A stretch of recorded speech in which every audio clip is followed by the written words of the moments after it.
welcome to Golden Isles TV. I'm here with Regina McDuffie, the city manager for the City of Brunswick, and we're so happy to have you today. Good afternoon. How are you? I am well, thank you. So tell us, we are just about to enter the summer season, entering summer here in the Golden Isles. So tell us about what's going on now at the city. Well, we are at the end of our budget year, which ends June 30th.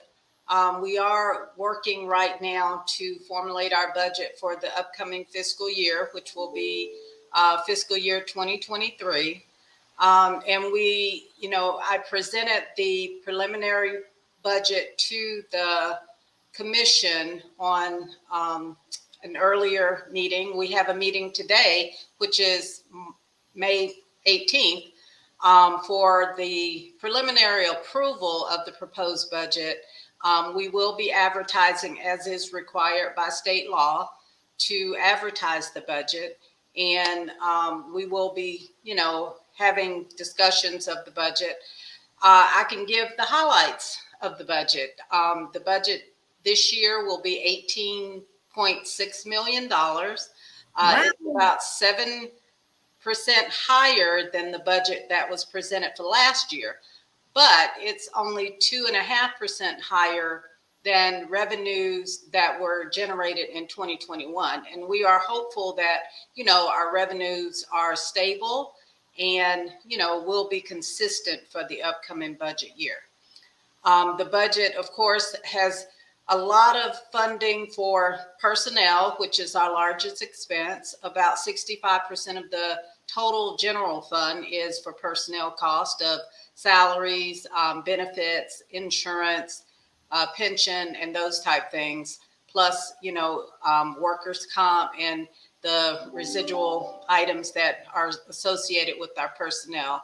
And of course, there was a salary increase that was given about a month ago. I think it was effective as of May 1st. And that, has to be covered in the upcoming budget.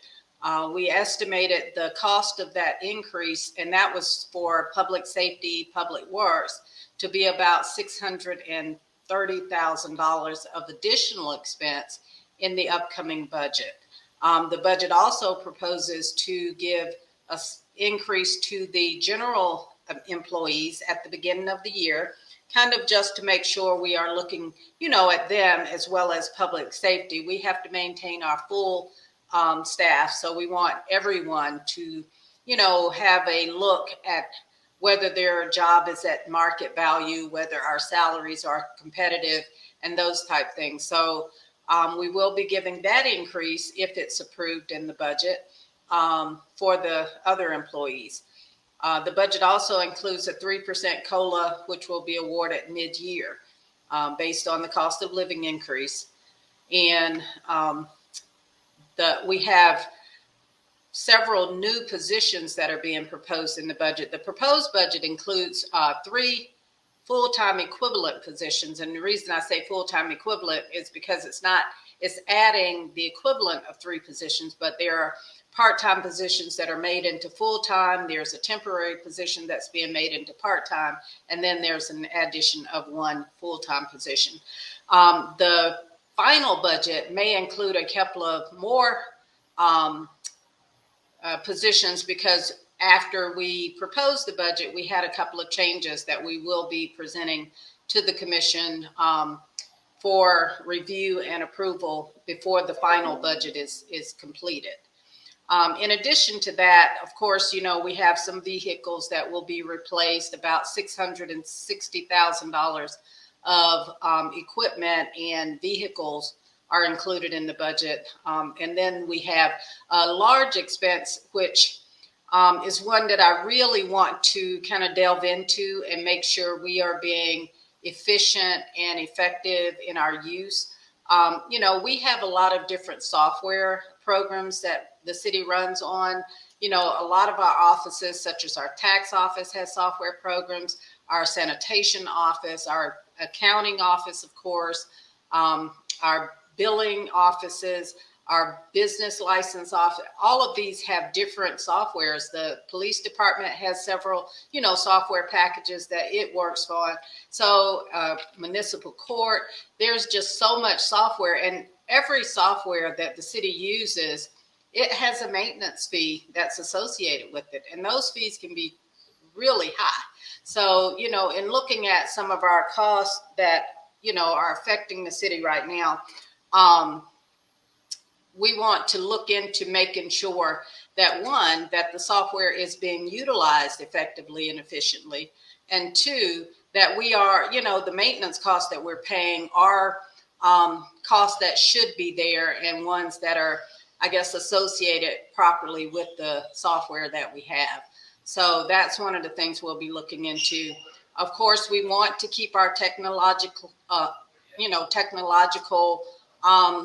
footprint up to date. So computers and technological upgrades are always included in the budget. We'll be looking at, of course, with the last year, we have been teleconferencing, and we want to make sure that our meetings, and as you know, it can be, a challenge. Yeah. Just trying to make sure the meetings are done. And with the public meetings that we have and the commission meetings, we will be, looking at some upgrades to make sure that we are presenting to the public the best possible way, the digital formats, and, have the upgrades that we need for those type things. And of course, buildings, we have a lot of old buildings that we have to maintain, with always challenges with roofing and air conditioning systems and things like that. I do want to throw in that I really, want to continue to enhance our Christmas lighting and the downtown area in that particular project. So we'll have some funding in the budget for that particular expense as well. Yeah, it sounds like a big, long list of budget items. So that should be an interesting meeting, I guess, tonight. But yeah, it's just all over the place in the news. Inflation, I mean, you're trying to do, it sort of goes in hand in hand. I mean, you're trying to pull in employees and improve the situation of the city by raising the salaries and increasing the wage and all that, which is great. But at the same time, we've got increasing inflation, and it's just tough. It's just a tough time, I think, trying to balance everything, Yeah, we are looking at fuel costs because, that's a big expense for the city, for our public works fleets, our fire and police fleets. That, is a large expense. And we did put in some increases for fuel cost and supplies. A lot of that is very, high now, and cost of just everything, especially some of the projects that we have. When we look at our capital project budgets, that those costs increased significantly over the last couple of years. And, when we talk about, and I wanted to talk about SPLOST, because, the special purpose local option sales tax, we will be placing that on a referendum this year, the city and county. And, when you look at the SPLOST, it's going to be over a 6-year period. And when you talk about, from today's cost to 6 years from now, you put in a project that you think is going to cost $2.5 million today.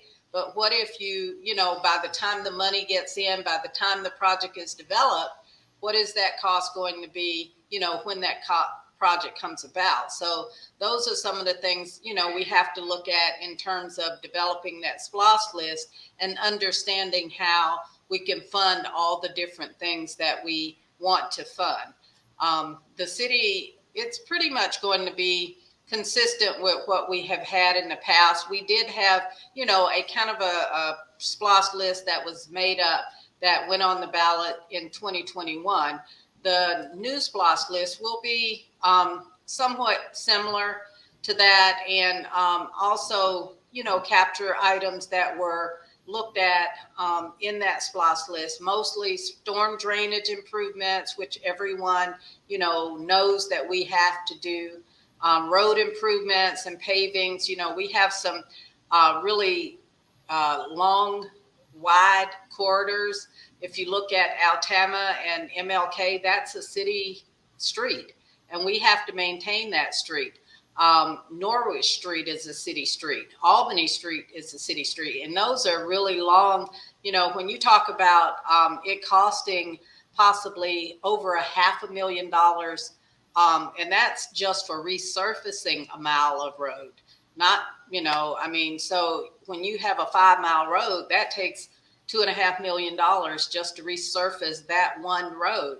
And so, those dollars can be eat up pretty quick. And of course, we want to look at, other areas of improvement, parks improvement. Mary Ross Park is always on the list.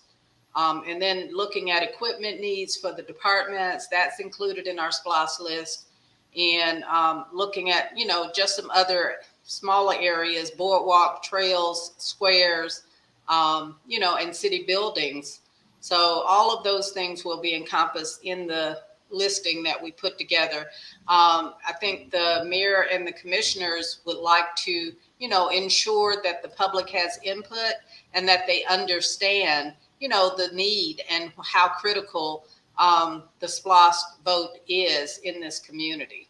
So that's something that we'll be working on, and it goes hand in hand with our operating budget because, basically we need the capital improvements to support and, be there to help with our improvements just as we need the operating. And if we don't get the other funding from the SPLOST, then we will have to try and meet some of those needs, through other means and through our operating budget or some other way. Right. Yeah. It's a lot to consider. Projected cost over the next 6 years, just all of it, and how it's affecting everything now, but as well as in the future. So it's a big job, and and it's good to be, like you said, transparent and all of that. But it sounds like everyone's on the same page and wanting to make the best of the situation. Yeah, the city and county are working together, and that's really, good for the community. I mean, we both should be working toward the betterment of the whole community, and not be challenged with what's city, what's county. Of course, we have to keep things separate, but we want things to move forward in both areas. And of course, that gets us into the lost negotiations, which again is this year. We will be looking at the local option sales tax. And, that is done every 10 years along with the census. And we will be negotiating that particular item with the county. And that impacts the city's general fund budget as well. So based on the amount of money, that we expect to get from the loss kind of helps us go forward in the years to come in terms of supporting the city's budget items. And we want to, there's a specific period of negotiation that is set forth by the state, and we will be entering into that around June. And then the city and county will be working together to formulate what that distribution will be for the next 10 years. And it has a lot to do with service delivery, which basically, service delivery is required. We are required by the state to kind of denote who's going to provide what service in the community. And in most cases, the city provides sanitation, the county provides sanitation. The city provides their own fire, county provides their own fire. And most cases that is separated, but in some cases, in communities, the county can provide county-wide service. And in the last loss negotiations, the county took over the traffic maintenance for traffic signals and equipment for the city. They took over animal control county-wide, and they took over recreation. And we are, going to go into conversations about those items and whether everything will stay as it is. The city commission has indicated that they want to reestablish recreation separately in the city from the county. So that will be a part of the negotiations as well. And we also, are promoting to begin a transportation component or transit system in the city county. So that will hopefully, be something that may be discussed as well. So the city and the county would come together for the transportation? You're saying they're. Well, right now, the city is working on a transportation system, public transportation, and parts of it, jobs are out in the county. And to me, the biggest, objective that we are trying to meet is to help people to get to places where they work, or places, where they live, and places where they need, to go to get services or that kind of thing. And most of that, there are a lot of jobs on the island that we, hopefully would be able to help people get to their job from downtown Brunswick or from within the city. And then there's a lot of jobs on the north side up, off of the spur, that people in the city going to jobs there, people from there coming back to the city, and that kind of thing. So it's going to be a joint effort of trying to provide that public transportation to help with jobs and accessibility of services to the citizens. Right, that's a great idea, especially now when gas is so expensive and inflation, like that would really help, I'm sure, everybody. Yeah, and we really want it to be not necessarily, we want the public transportation to be more of a service to all the citizens. It doesn't have to be just the people going to work. It can be people, just needs transportation, like you said, that, if gas prices are high, and maybe it'll help, especially with senior citizens and people who want to just go on errands and that kind of thing. So we're hoping that this public transportation will be used by, a lot of people around the area. Right. And I know people are always talking about traffic, of course, on the island. That's more the island. But in general, anytime there's more public transportation, I feel like that could possibly cut down on traffic, which is what everybody complains about and hates. So I think that's definitely, something in the right direction. So that sounds great. Any other budget items you want to talk about? I know there's an event coming up in June I definitely want to touch on. But I'll let you finish up the budget before we get to that. Well, yeah, that's pretty much all. We will go through the budget process. As I said, it is being preliminarily approved. It will be published in the newspaper and, made available to the public over the next few weeks. We are looking at the mid-June meeting. I think it's June 15th to be approval of the budget at that point.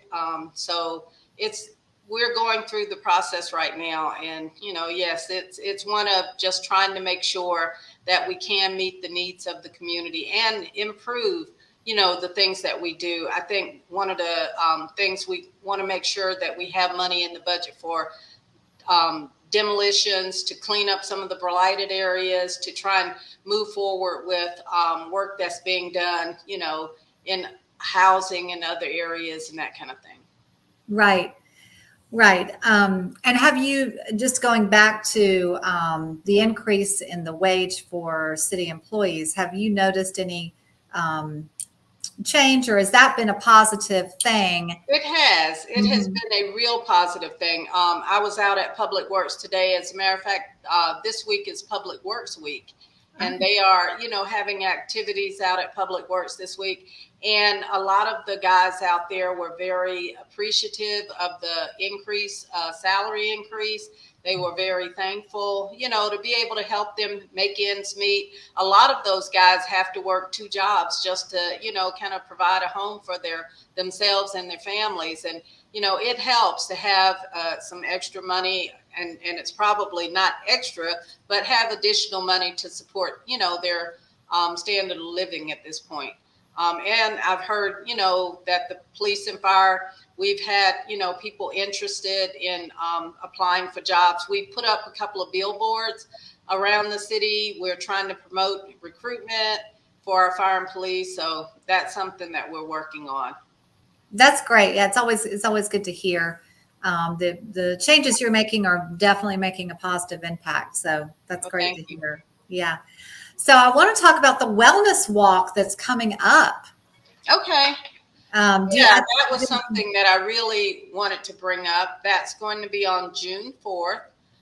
It's a wellness walk, and it's basically something, we really want to have a more awareness, health awareness in the city. And I think, we wanted it to be a community event because we really, in response to the pandemic, everybody got, kind of put on alert about your health during the pandemic. And we want people to focus a little bit more on, their health and well-being and kind of just get out in the community, celebrate wellness, and have some time to just reflect and, think about, what we can do to become healthier as a community.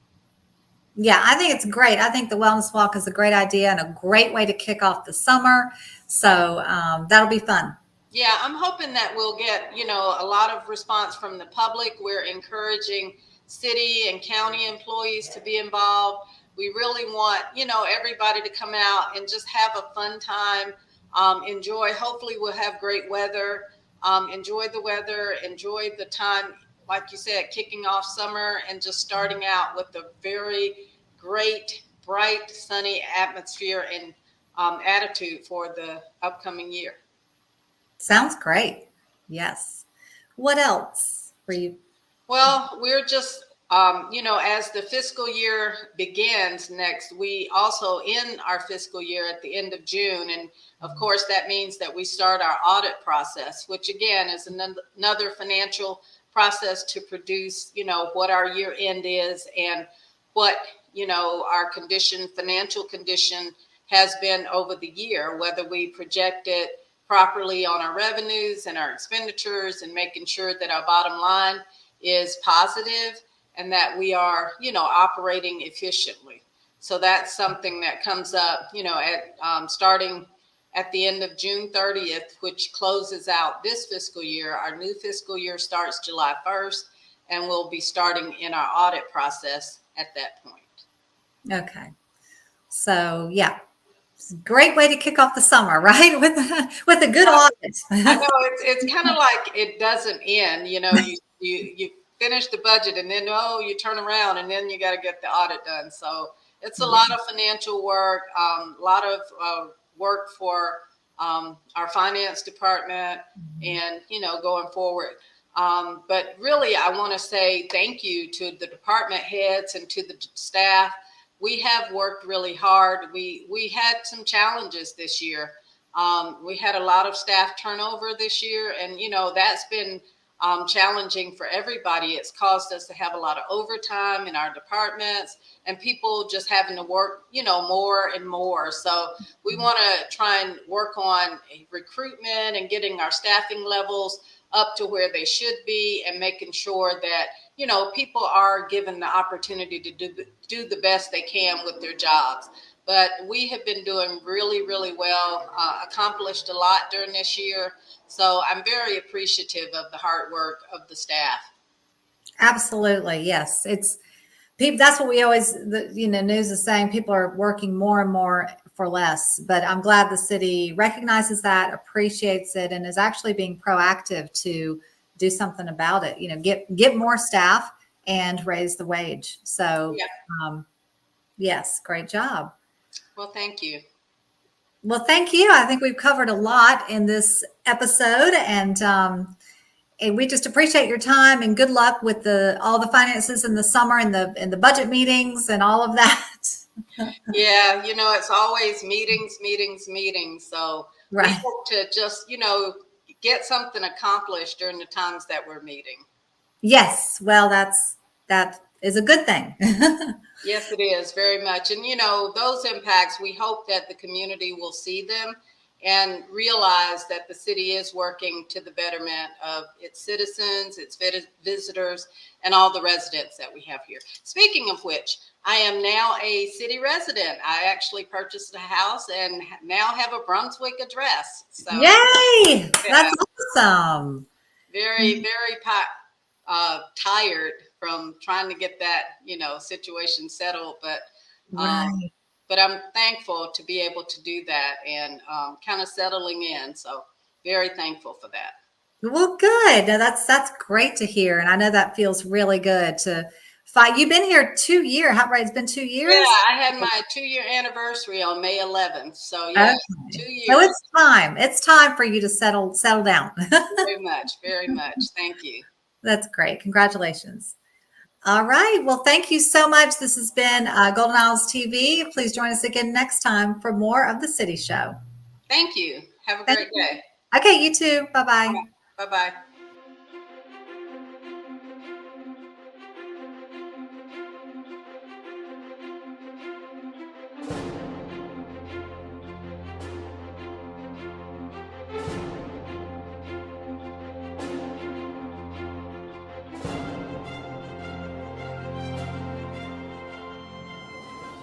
Join us again next time for more Golden Isles TV right here on Comcast Channel 98.